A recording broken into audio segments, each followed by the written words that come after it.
Nouvelle émission Parcours de vie sur Fan Auvergne. Jean-Michel Pou, dirigeant de Deltamu, est avec nous. Merci Jean-Michel Pou d'être avec nous. Nous sommes ici au cœur de la foire Clermont-Ferrand-Cournon, au cœur d'un décor qui symbolise le domaine du numérique et de ce qui nous attend dans les mois, dans les années qui viennent. Alors là, c'est la symbolique du repas de famille. On a une grand-mère à côté de vous, on a un petit garçon, un ado.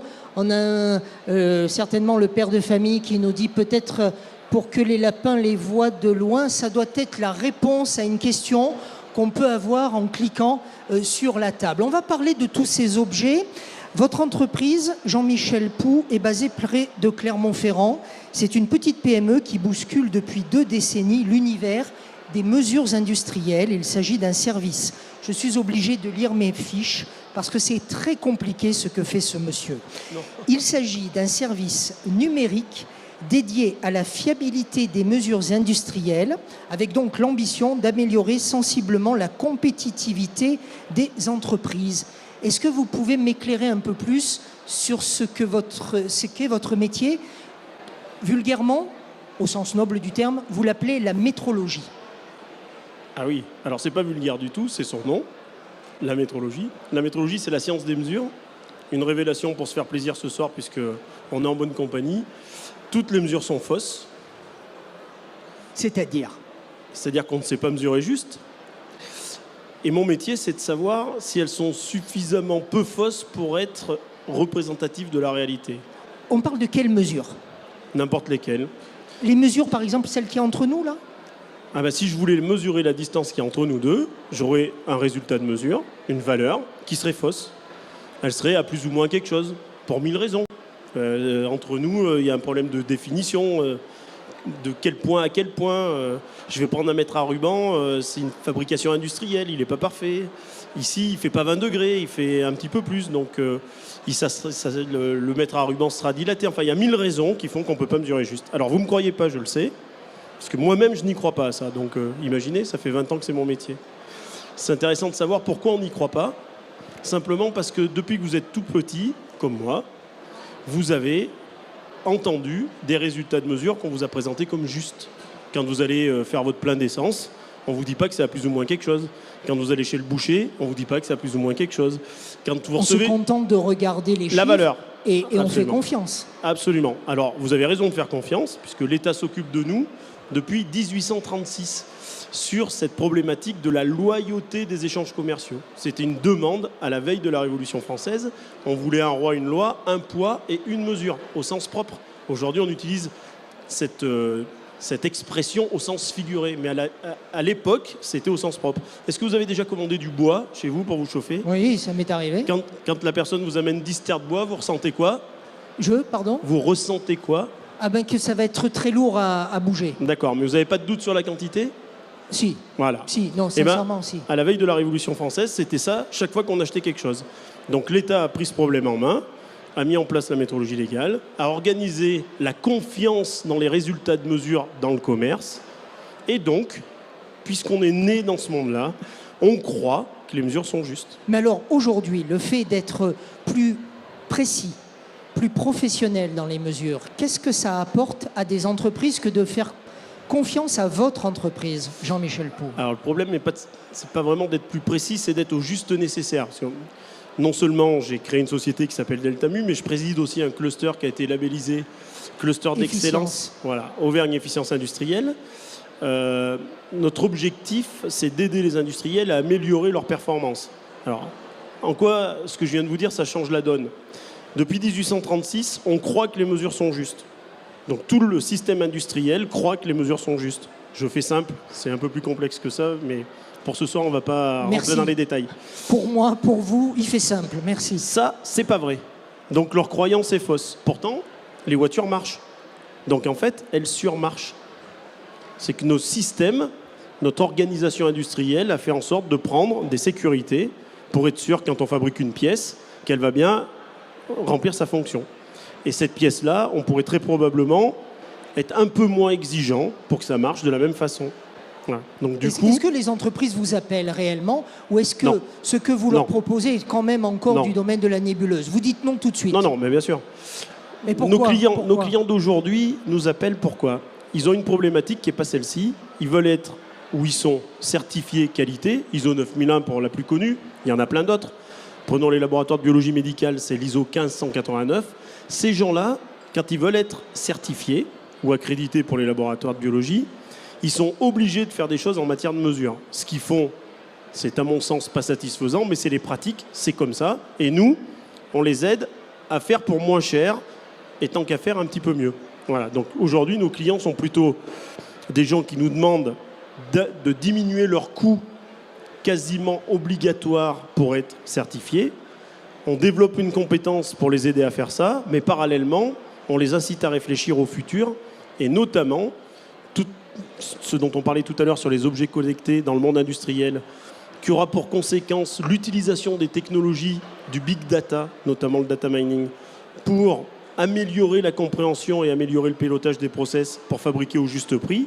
Dans ce nouveau monde, il sera nécessaire que les mesures soient plus fiables qu'aujourd'hui, ou en tout cas qu'on s'y intéresse. Alors je voudrais qu'on fasse maintenant une parenthèse sur justement ce nouveau monde du numérique. D'abord, est-ce que j'ai raison de parler de nouveau monde? Oui. Est-ce que c'est un monde qui n'est pas déjà en place sans qu'on s'en soit réellement aperçu? Donc un monde quelque part qui nous imposerait une nouvelle manière d'être humain. Soyons clairs, de nos jours, dans le monde citoyen, dans notre vie privée, ce monde-là, il s'est largement imposé. Enfin, Google, Amazon, on n'a pas besoin d'en parler. Tout le monde sait que, bizarrement, curieusement, quand vous utilisez votre ordinateur, hop, il vous dit déjà ce que vous voulez, avant même que vous ayez exprimé le besoin. On a des capteurs sur nous. Non, pas encore, c'est pas ça. Ouais, ça certains l'ont. Oui, mais c'est un peu du gadget pour l'instant. Cette table qu'on voit à l'instant à l'image, elle existe. Moi, je l'ai déjà vue en vrai, cette table. Oui. On pourrait prendre l'exemple du frigo, ça serait plus intéressant. Le frigo. Que le frigo sache que le produit est périmé. Moi, je suis toujours embêté avec mes pots de crème. Donc, si le jour où il saura me dire qu'il faut le jeter, je serai très content. On ouvre le frigo et le frigo nous montre sur un écran ce qui est périmé et ce qui est encore utilisable. Ça sera pas mal. Ça arrivera, ça existera, c'est sûr.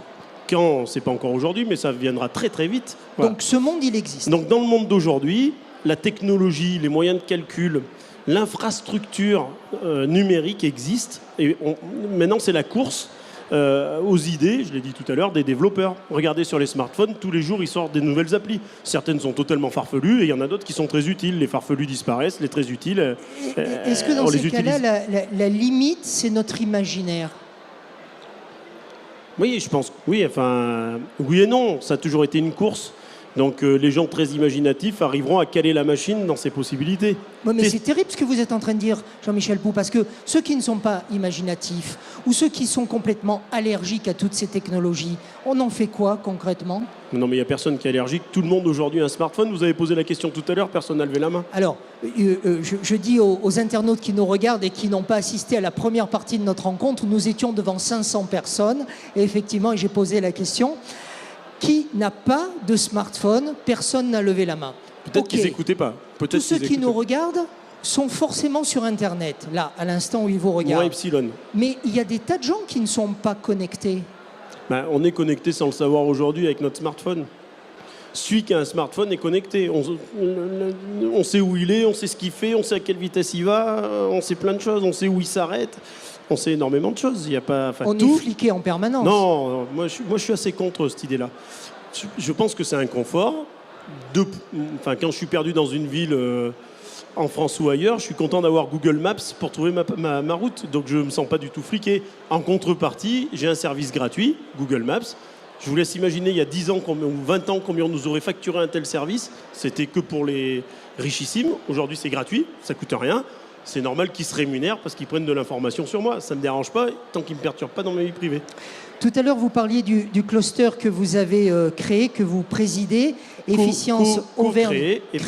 Co-créé et présidé, Auvergne Efficience Industrielle. Vous avez confié à mes confrères du journal de l'Écho, au sujet de vos activités, que vous étiez à la croisée d'une révolution numérique et pour conjuguer cette révolution numérique qui démultiplie chaque donnée dans le temps et dans l'espace, qu'il fallait être doté d'un esprit visionnaire et particulièrement combatif. L'esprit visionnaire, vous l'avez expliqué il y a 4 minutes.